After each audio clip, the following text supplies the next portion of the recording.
පොතක් අතට ගත්තාම පාඩම් කරන්න හරිම කම්මැලි නේද? විභාගෙත් ලං වෙලා. අපි දන්න අපි පාඩම් කරන්න ඕනේ කියලා. අපිට මොටිවේෂන් එකකුත් තියෙනවා. හැබැයි පොත අතට ගත්තට පස්සේ හරිම කම්මැලි. පාඩම් කරන්න හිතෙන්නේ නැහැ.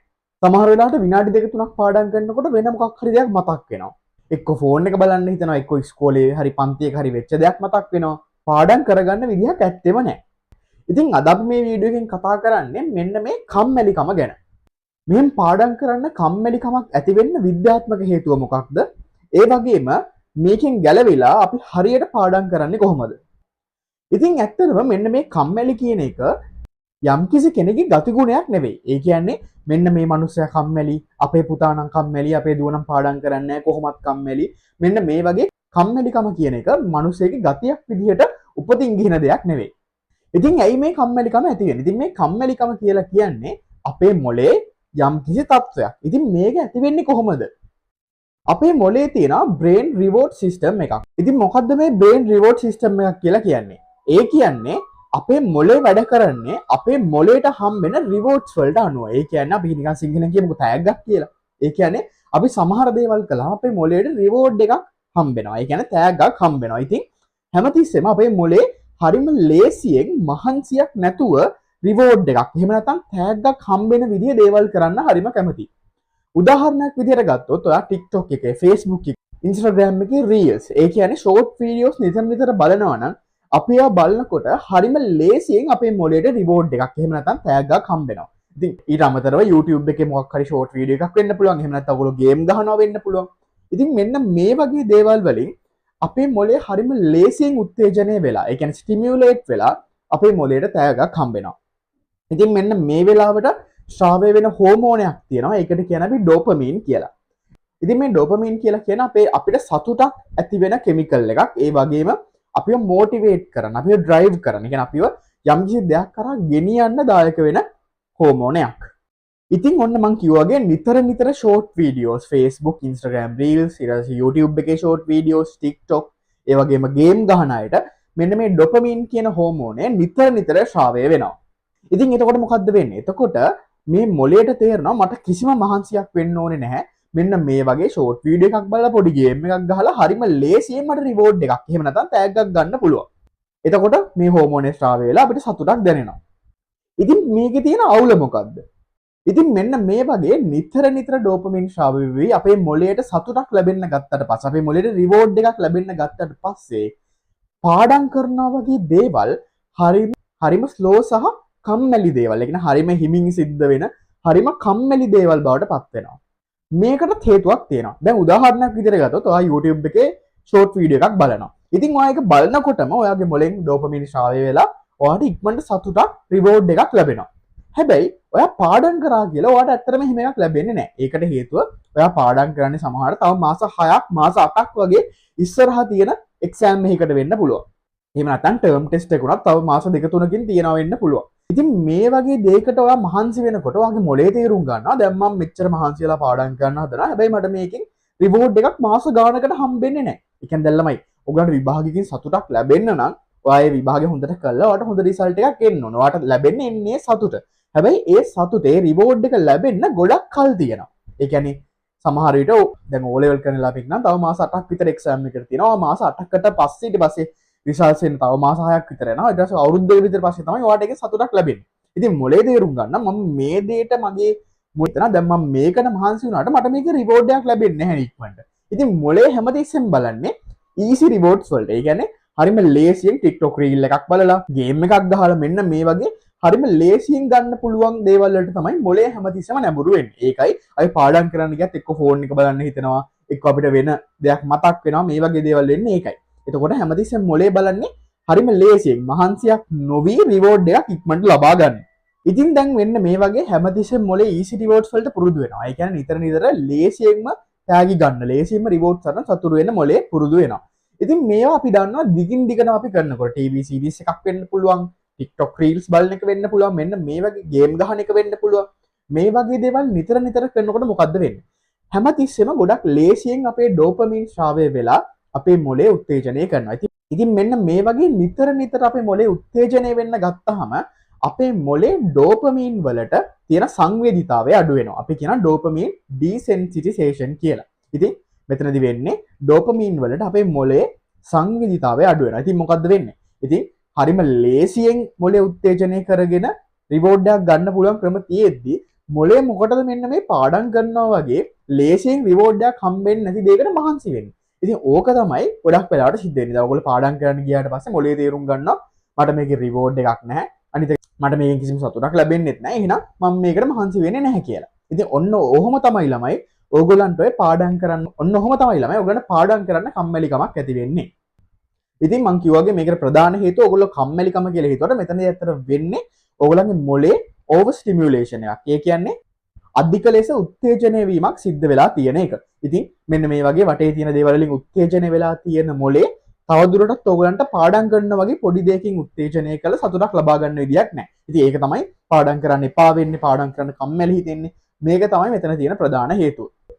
ඉතින් අපි කොහොමද මෙන්න මේකෙන් ගැලවිලා හොඳට කැමැත්තෙන් පාඩම් කරන්නේ? කම්මැලි නැතුව පාඩම් කරන්නේ කොහොමද? ඉතින් මේකට අපි කරන්න ඕන පළවෙනිම දේ තමයි අපේ මොලේ easy rewards වලින්, ඒ කියන්නේ ලේසියෙන් ලබා ගන්න පුළුවන් තෑගි වලින් ඈත් කරන එක. ඒ කියන්නේ අපේ නිතර අපේ ඩොපමින් ශ්‍රාවය වෙලා හරිම ලේසියෙන් ඒක මහන්සියකින් තොරව ලබා ගන්න පුළුවන් ක්‍රම වලින්. උදාහරණයක් විදිහට TikTok reels බලන එක, Facebook, ඊළඟට Instagram, මේ වගේ social medias වලින් අපි බලන දේවල්, ඊට පස්සේ ගේම් ගහන එක, මෙන්න මේ වගේ හරිම ලේසියෙන් cheap, අපි කියනවා cheap rewards. ඒ කියන්නේ කිසිම මහන්සියක් නොවි නිකම්ම අපිට ලැබෙන සතුටක්, නිකම්ම ඩොපමින් ශ්‍රාවය වෙලා අපිට රිවෝඩ් එකක් හම්බ වෙනවා.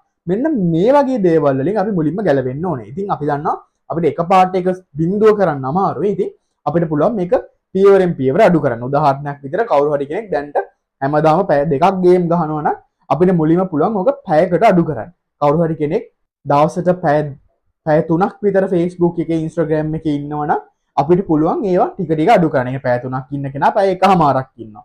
ඊළඟ සතියේ පැයක් ඉන්නවා. ඒ වගේ ටික ටික අපිට මේක අඩු කරන්න පුළුවන්. ඉතින් ඕගලන්ට තේරෙයි ඕගොල්ලෝ දවස් 3ක් විතර ඕගොල්ලෝ මෙන්න මේ කරන easy rewards ලැබෙන දේවල් අඩු කළොත් ඕගලන්ගේ මොලේ මෙන්න මේ ඩෝපමින් රීසෙට් වෙලා ඕගලන්ට පාඩම් කරන එක හරිම ලේසි වෙනවා. ඉතින් හොඳම දේ තමයි පුළුවන් නම් ෆෝන් එක අයින්ම කරලා දවස් 2-3ක් ඉඳලා බලන්න. මම මේ කිව්ව දේ ඕගලන්ට ඉක්මනට තේරෙයි. මම මේ කිව්ව දේ තේරුම් ගන්න ලේසි විදිහක් තමයි ඕගොල්ලෝ දැන් ඔන්න පාඩම් කරන්න කම්මැලි කියලා හිතුණාට ඔයගලන්ට සමහරට විනාඩි 15ක්වත් පාඩම් කරන්න බෑ. හැබැයි ඔයගොල්ලෝ Facebook හරි YouTube හරි නැත්නම් TV series බලන්න ගත්තොත් ඔයාලට පැය 4-5ක් හරි එක දිගට බලන්න පුළුවන්. ඉතින් ඒක තමයි මෙන්න මේ easy rewards කියන එකේ තියෙන දේ. ඉතින් ඔයගලන්ට ලේසියෙන් rewards ලැබෙන දේවල් වලට මොලේ පොළඹවන වැඩි. හරි. ඉතින් ඔන්න දැන් මම කිව්වා මම කොහොමද ඒකෙන් බේරෙන්න පළවෙනි පියවර. පළවෙනි පියවර තමයි මේ ෆෝන් එක පැත්තකින් තියලා reels බලන එක, ඒ වගේම short videos බලන එක, game ගහන එක අඩු කරන එක. දෙවෙනි පියවර ගත්තොත් ළමයි හැමතිස්සෙම පාඩම් කරනකොට මුලින්ම ඔන්න අපි පාඩම් කරන තැන හරිම පිළිවෙලට ලස්සනට තියාගන්න. හරි. ඒකත් එතකොට අපි මේ පාඩම් කරන එකට බලපාන. හැමතිස්සෙම අපි පාඩම් කරන මේසෙ හරිම පිරිසිදුව පිළිවෙලට තියාගන්න. ඒ වගේම ෆෝන් එක කොයි වෙලාවකවත් මේස උඩවත් ළඟකවත් තියාගන්න එපා පාඩම් කරන වෙලාවට. ඊට පස්සේ කොයි වෙලාවකවත් ළමයි ඔයගොල්ලෝ පාඩම් කරන්න ගියාට පස්සේ එකපාර හිතන්න එපා මම පැය 2ක් එක දිගට පාඩම් කරනවා. පැය 3ක් පාඩම් කරනවා. පැය එකමාරක් පාඩම් කරනවා. එහෙම කවදාවත් හිතන්න යන්න එපා. ඔයගොල්ලෝ පාඩම් කරනකොට හිතන්න ඕනේ ඔන්න මම දැන් පාඩම් කරන්න වාඩි වුණා. මම විනාඩි 10ක් පාඩම් කරනවා. මම මේ පාඩමේ මේ පිටු 3 කියවනවා. අන්න එහෙමයි ළමයි ඔයගොල්ලෝ හිතන්න ඕනේ. එතකොට ඔයගොල්ලන්ගේ මොලේ හිතනවා හරි පොඩි වැඩක් කරන්න තියෙන්නේ. එහෙනම් මම මේක කළා ඉක්මනට ඉවර කරනවා. අන්න ඔහොම ඔයගොල්ලන්ගේ මොලේ හිතන්න පෙළඹෙනවා. ඔයාටම කියා ගන්න ඕනේ පාඩම් කරන්න ගන්නකොට මම පාඩම් කරනවා විනාඩි 15ක්. විනාඩි 10ක්. මම මේ පිටු 2 කියවනවා. හරි? ඉතින් ඔන්න ඔහොම ඕගොල්ලන්ටම කියලා තමයි ඔයගොල්ලෝ පාඩම් කරන්න පටන් ගන්න ඕනේ. ඉතින් මෙහෙම පටන් ගත්තාම තියෙන විශේෂත්වය මොකද්ද? දැන් ළමයි ඔයගොල්ලෝ පැය එක දිගට පැය දෙකක් පාඩම් කරනවා. එහෙම හිතන්න ගත්තාම ළමයි මොලේට තවත් මේකේ පා වෙනවා. හරි? එතකොට හැබැයි ඕගොල්ලන්ටම කියා ගත්තොත් මම විනාඩි 15යි පාඩම් කරන්නේ. මම පිටු 3යි කියවන්නේ. එහෙම කියලා ඔයගොල්ලෝ පාඩම් කරන්න පටන් ගත්තොත් ඔයගලන්ට තේරෙයි ඕගොල්ලෝ සමහරට විනාඩි 10ක් කියලා හිතාගෙන පාඩම් කළා අන්තිමට ඔයගොල්ලෝ වෙලාව බලද්දී ඔයගොල්ලෝ සමහර විට විනාඩි 45ක් විතර එක දිගට පාඩම් කළා කිසිම ප්‍රශ්නයක් නැතුව. සමහරට ඔයගොල්ලෝ දැන් පිටු 3ක් කියවලා නවත්තනවා කියලා හිතුවට පිටු 3 කියවලා ඉවර වුණාම ඔයගොල්ලෝ හිතනවා අනේ මේක වෙන පොඩි දෙයක් නේ. මම තව පිටු 3ක් කියවනවා. හරි. එහෙම හිත ළමයි ඔයගොල්ලෝ තව දුරටත් ඉස්සරහට යන්න පුළුවන්. හරි. ඉතින් ඒ විදිහට ඔයගොල්ලෝ පොඩි වෙලාවක් පාඩම් කරනවා පොඩි දෙයක් කරනවා කියලා හිතුවට ඔයගොල්ලෝ ඇත්තට මේක කරගෙන යද්දි ඔයගලන්ට හරිම ලේසියෙන් කරගෙන යන්න පුළුවන්. ඒකට හේතුව තමයි අපි වැඩක් කම්ප්ලීට් කරාම අපිට රිවෝඩ් එකක් හම්බ වෙනවා. ඒ කියන්නේ අපි දැන් මේ වැඩේ කම්ප්ලීට් කරා. ඔන්න මම කලින් හිතා විනාඩි 15ක් පාඩම් කරනවා කියලා ඔන්න විනාඩි 15ක් පාඩම් කරා.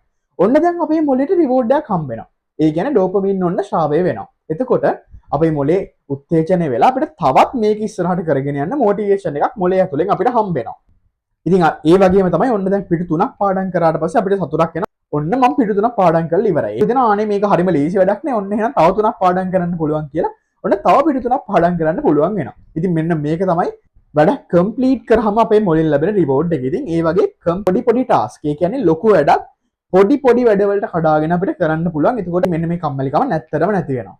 එතකොට හැමතිස්සෙම ඔයගොල්ලෝ පාඩම් කරනකොට පළවෙනි දේ ඔයගොල්ලන්ටම කියාගන්න මම විනාඩි 10ක් හෝ 15ක් පාඩම් කරනවා. එහෙම නැත්නම් මේ පොතේ මේ පිටු ටික කියවනවා. පිටු 3-4ක් කියවනවා. එතකොට ඔයගොල්ලන්ටම තේරෙයි ඒ ටික කියවලා ඉවර වෙද්දි ඔයගොල්ලන්ට තවත් මේක පාඩම් කරගෙන යන්න ඔයගොල්ලන් නිකම්ම ඉතුරු ටික කැමැත්තෙන්ම කියවගෙන යන්න පුළුවන් හැකියාවක් දැන් ඇවිල්ලා තියෙනවා කියලා. එතකොට ළමයි අනිත් එක තමයි කොයි වෙලාවකත් එක දිගට පැය 2-3ක් පාඩම් කරන්න එපා. ඒකට මම හේතුව වෙන වීඩියෝ එකකින් කියන්නේ ඒක අපි වෙනම කතා කරන්න ඕන දෙයක්. හැමතිස්සෙම පාඩම් කරන එකත් විනාඩි 40 හෝ 45 උපරිම පැයක් වගේ කොටස් වලට කඩා ගන්න. හැමතිස්සෙම පාඩම් කරනකොට පොඩි ඉන්ටර්වල්ස් ගන්න. ඒ කියන්නේ උදාහරණයක් විදිහට ඔයා පැය 3ක් පාඩම් කරනවා නම් ඔයාලට මේක විනාඩි 40 කොටස් වලට කඩා ගන්න පුළුවන්. විනාඩි 40ක් පාඩම් කරනවා විනාඩි 5ක ඉන්ටර්වල් එකක් ගන්නවා. විනාඩි 40ක් පාඩම් කරනවා තව විනාඩි 5ක ඉන්ටර්වල් එකක් ගන්නවා. ඊට පස්සේ ඔය වගේ විනාඩි 43ක් විතර පාඩම් කරලා තව විනාඩි 20ක විතර දිග ඉන්ටර්වල් එකක් ගන්න. ඉතින් එහෙම පාඩම් කරන්න පුළුවන් නම් ඒක තමයි අපි පාඩම් කරන හරි ක්‍රමය. මොකද එහෙම නැතුව ළමයි අපිට කිසිම දෙයක් මොලේට එක දිගට කරනකොට ඒක ඉෆෙක්ටිව්. එහෙම නැත්නම් ඒක වැඩි සාර්ථක දෙයක් වෙන්නේ නැහැ.